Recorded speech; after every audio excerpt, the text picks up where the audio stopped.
Cheers. Cheers. Alright. Hey, I'm Aaron. And I'm Cole. And this is Two Chill Reviews. And tonight, 21 Jump Street. Yeah. Have you seen the original? I have not seen the original TV series, no. Actually, when I first heard about this movie 2 years ago, I heard the premise. Two cops go undercover in high school, like, pretending to be teenagers. When I first heard that premise, I was like, oh god, why would anybody watch this? So, I didn't bother to watch it, so, I don't know. Just the premise itself just sounds so weird that it's like... What's weird about that? I mean... like two grown-ups pretending to be teenagers. I think that's true. I think of 13 turning 30. I think of, what's it called? Bad Friday or whatever. The ones where they, like, the teen and adults change bodies. I think of, like, that shit when we're talking about adults pretending to be teenagers. Yeah. And so... It does make you think. You always see those TV shows that are where there's people who are supposed to be playing teenagers and they're obviously in their 20s. It's like, it's really, like, guys, you couldn't get a 17-year-old to play the 17-year-old. You had to get the 23-year-old. Mm-hmm. But it's just... like, again, it's like when I first heard that, those were the kind of movies that came to mind. So that was the one reason why I just did not want to see it. But, and then now, when I first learned that the guys that directed were the same guys that did Cloudy with a Chance of Meatballs and the Lego Movie, I was like, okay, now I'm willing to check it out. And I am really happy that I finally did. We've got our two main leads, Jonah Hill and Channing Tatum, playing... Schmidt and... I've already forgotten. Yeah. But they're undercover names that you hear most of the time is Brad and Doug McQuaid. I think I'll pretty much just be referring to them as that because that's the name I heard most of the time from the two of them. Yeah. That and Schmidt. Mm. Schmidt's just a funny name, so... Yeah, I work with a guy named Schmidt, so we call him Schmittler. I would put this in one of my top tiers. Oh, right. Like, I really love this movie. Mm-hmm. I had never seen the original when I first heard of it. I almost kind of let it slip under my radar. This actually might be the first film that I've seen Channing Tatum in a lead role. The only other film that I've seen Channing Tatum in that I know of is This Is the End. Yeah, and that was just which he plays a cameo parody of himself being well, he's whose bitch is he? Oh, He's I can't remember the guy from Eastbound and Down. Mm-hmm. You know the guy. You know the guy, and you know the guy. Mm-hmm. But it was like, again, that was just a cameo bit, so that wasn't really yeah. good. That's the only other that, film I could think of. Until, like, other than that, the only way I know Channing Tatum is that apparently he's someone I'm supposed to know. The very first opening, Jonah Hill's the nerd and Channing Tatum's the jock, and you have your typical sort of the nerd's a loser, you know, he gets rejected for prom, and the jock is, you know, everybody loves him, he's the cool guy and all that. But right. when they actually go undercover, it's a total reversal on that. They go through. They meet. Oh, right, yeah. They meet Eric, played by Dave Franco, little brother of James Franco, and you can totally see the resemblance between those two. Mm-hmm. I really liked him as well. Mm-hmm. He played a kind of similar role to what his brother would have played a while ago. Mm. But he did it in his own style, and I really liked him. He was the what do you call him? Not really. He wasn't a hippie, but he was all about. Oh, he was an environmentalist. Environmentalist, yeah, I guess. One of those sort of kind of condescending kind of guys. Yeah, no, he pretty much personified the new trend, which is like, if you're cool with Earth, if you're tolerant and all that sort of stuff, that's what's cool now. Which was a total reversal on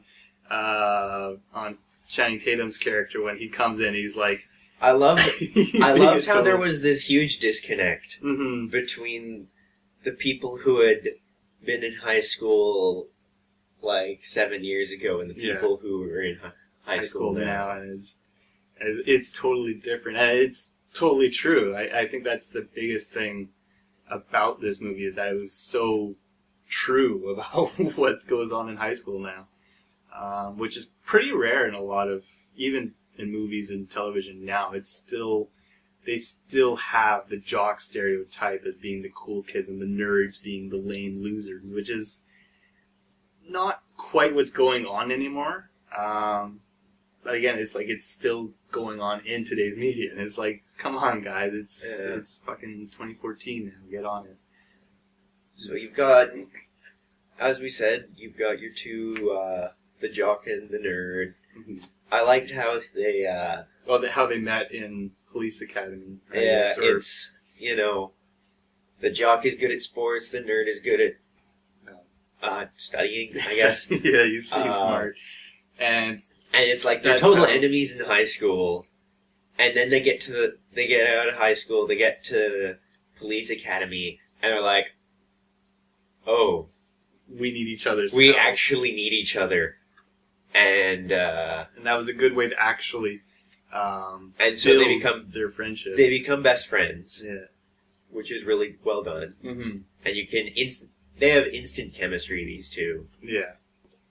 They get out of Police Academy and they are on park duty riding bikes. Yeah, it was like they actually had a conversation between the two. It was like, they finished and they were like, all right, you ready to be a badass? I can't remember. No, he was like, yeah. And then it was just slam cut to them in the park patrol. And they were like, I thought there would be a lot more car chases and explosions. And which comes back later. Again, that's another thing I really liked about it, was the script. There was a lot of really clever callbacks and jokes. Very, very good writing. Mm-hmm. This was high caliber writing that you don't see in. Yeah. They're like, oh yeah, it's time to be badass. And they jump on their bikes and they start riding, and it's all these awesome shots of them riding. And then they have one shot of just them going normally. Like, no badass sound effects or music. Mm-hmm. Just them, like, riding, and it's just, wow. Yeah. It's sometimes life. So they catch one guy, and they're just partying, going crazy, like, yeah, we made our first arrest. And it turns out they fucked it up because they didn't read him his Miranda rights. Because the guy that caught him, Channing Tatum, doesn't know what the Miranda rights is a dumb jock. Yeah. Etc. Etc. Mm-hmm. Reinforce that, and they have a really good joke about it too. It's like, how do you not know the Miranda rights? It's like they always cut out halfway through the speech in the movies. It's like, it's a fair point. Whenever you hear in the Miranda rights, it's always just that first bit. You have the right to remain silent. Anything you say can and will be used against you in a court of law. And that's basically where it'll cut out. Yeah. You have the right to an attorney. If you cannot afford one, one will be afforded to you. Mm-hmm. Do you understand these rights as they are being said to you or something? See, I'm not a cop. Yeah, no. I think we'd be terrible cops anyways.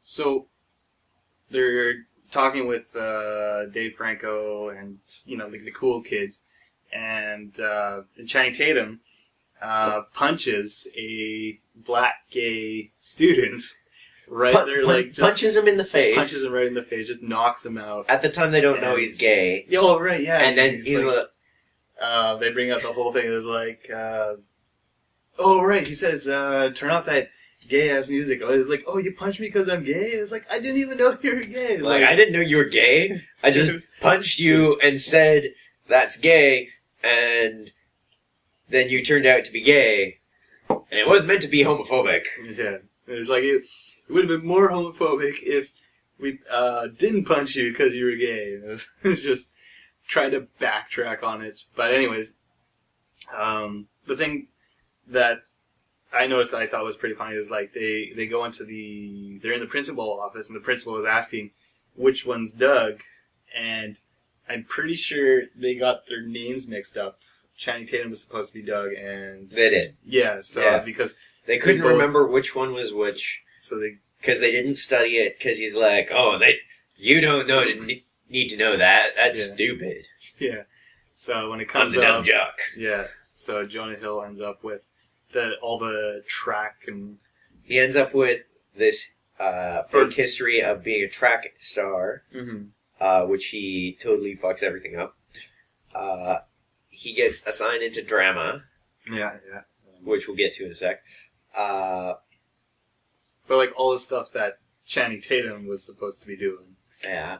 He got stuck with, and then Channing Tatum gets stuck with all of Jonah Hill's classes, which is like the AP chemistry. I don't think they even bothered to show him in any other class though. There was one other one. Was there? They both got two classes. Band class, right? Yes, that was the other one. Both track and band only appeared once, so really they were only in one class each: AP chemistry and acting. Yeah. So Tatum gets in with the nerds. With the nerds, which I thought was pretty awesome because I was a nerd in high school, and that would have been awesome if a guy like Channing Tatum became a nerd as well. Because I don't know, he just played his character so well, especially like when he was wearing the KN03 outfit. He was wearing the, what was it? Potassium, I think, wasn't it? Potassium nitrate? Potassium nitrate? Yeah. Saltpeter. Because he had... Yeah, that was another weird thing with the chemistry class. That they had to do these chemistry poems? Yeah. They had to... it only came up 2 times. Yeah. It was like with him and one other student. Yeah. And I'm not even sure what the point of that was. Okay. But that was the creepiest teacher. Yes. It was... Just like the first moment she's talking to... He's like, hey... To Channing Tatum, she's like, really big. It's like, I want to go to check your chest out. I mean, your test out. And I missed that line. Yeah, that she slipped the tongue. Or that's the thing, she's like... She's accidentally having Freudian slips about Channing Tatum. She went almost kind of like... And she comes back again at the prom, and she's like, oh, you can't be here, but I want you to be here. You can't leave me. You have to go. And it just slaps him in the face. She's just going crazy. She was awesome. I actually really liked her character. They make the best party ever. Yeah. Oh, right. And they were doing those jokes. It's like, wait, where are we going to get alcohol? I don't have a fake ID.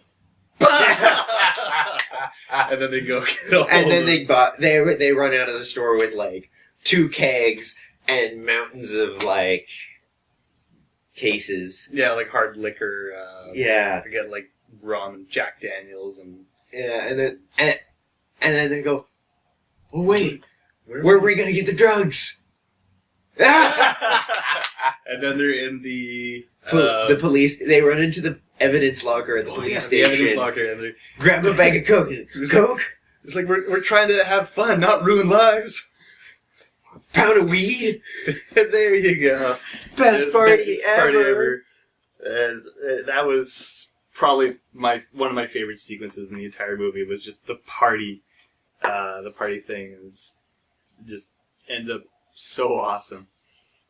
After that, the parents come back. They break up the party, and then when they get the chance, Dave Franco comes up to Jonah Hill, and he is like, "I want you in on the drug dealing." And this is Jonah Hill's big chance to finally get close with the. And earlier there was a comment by Jonah. It was the foreshadowing, kind of like, "Oh, I hope you don't get sucked into the cool kids." And then, because you were a cool kid and I was a nerd back in high school, and I don't want us to get seperated again. It's like, "Oh, don't worry, I won't let that happen." Mm-hmm. And then the opposite happens. Yeah, Jonah becomes a cool kid. But yeah, at the end of the fight at the play, the drama teacher goes up and is like, "All right, this is the end of Act 2 for the play." But again, great writing, because they just got expelled. This is also the end of Act 2 for the movie as well. So it's just it's just like one of those clever. That was a nice little touch. And then and then at the end, time for you're gonna go to a place where I see you guys like drinking with teenagers, smoking weed, and drugging it up, and something else. And they're like, so we're gonna give you an assignment that lets you do all that. College. Yeah! Yeah. Which builds us up for the credits, which, I mean, they were well done credits, but they're credits. Just normal credits. Oh no, I guess they did have like a couple shows, but for the most part, you know how the first part of credits are sometimes really stylized. It was well done. I guess. But yeah, and also sets us up for our sequel, 22 Jump Street, which is coming out later this year, I believe. Any last words? I guess any favorite scenes in particular? Like, which one would you say out of the entire movie would you say is your favorite scene? I liked when Channing Tatum was liking being a geek. Yeah. When they were like, when he goes to the chem nerds at lunch, and starts like getting into it, and he's like, "So what are we doing this lunch?" And one of them comes out with a bunch of random flasks and such, and they're like, "We're gonna mix these chemicals and see which ones explode." And they have something, an explosion go off in the field, and they're like, "Oh!" And he's like, "Oh, that was awesome! Science was this is what you guys do with your life? This is awesome!" Yeah, you got totally into it. I really enjoyed that. It really made me enjoy think about the things of the parts of high school that I really enjoyed. A lot of the movies that make you think of high school, a lot of time focus on the shitty parts. Yeah. Well, this one, I feel, focused a lot more on the awesome parts. The parts that you enjoy. Mm-hmm. What about you? Any favorite scenes? Mine would definitely be the whole party sequence. That whole thing was... Yeah. Definitely, I thought that was the scene for me that made this movie, like, totally fucking awesome. I like the setup for the party. Yeah, more than the party itself. You could tell that this movie was made by people who really loved the original and wanted to do it justice, and also just really loved making movies. Yeah. Well, I mean, they had heart. Yeah. Other than that, I really don't have anything else to say, other than I totally recommend it. Yeah, I think we're done. Yeah, basically. See ya. But yeah, we just finished the whole drug thing, so I guess party, and we just finished the party. Party. Yeah. Party.